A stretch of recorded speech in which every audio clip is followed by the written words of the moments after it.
ഭാരതീയ പാരമ്പര്യം.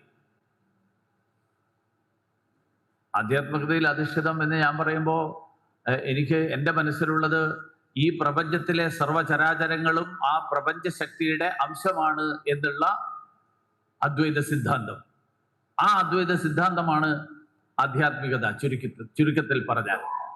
ബാക്കി ഈശ്വരനെ ഏത് രൂപത്തിൽ ആരാധിക്കുന്നു, ഈശ്വരനെ വിഗ്രഹാരാധന നടത്താം, വിഗ്രഹങ്ങളില്ലാതെയും ആരാധന നടത്തുന്ന സമ്പ്രദായം നമ്മുടെ നാട്ടിലുണ്ടായിരുന്നു, ഇപ്പോഴും ഉണ്ട്. വിഗ്രഹങ്ങളുടെ ആവശ്യമില്ല, നമുക്ക് ആരാധന നടത്താൻ, ഈശ്വരമായിട്ട് താതാത്മ്യം പ്രാപിക്കാൻ. അപ്പൊ അങ്ങനെ പ്രപഞ്ചശക്തിയുമായിട്ട് താതാത്മ്യം പ്രാപിക്കാൻ, പ്രപഞ്ചശക്തിയുടെ അംശമാണ് നമ്മളിൽ ഓരോരുത്തരിലും എല്ലാ വ്യത്യാസങ്ങൾക്കും അതീതമായിട്ട് നിലകൊള്ളുന്നത്. അതിൽ ലിംഗഭേദങ്ങളില്ല, വർണ്ണഭേദങ്ങളില്ല, വർഗഭേദങ്ങളില്ല, ഒരു തരത്തിലുള്ള ഭേദങ്ങളുമില്ലാതെ ഉള്ള ഒരു ഏകാത്മകത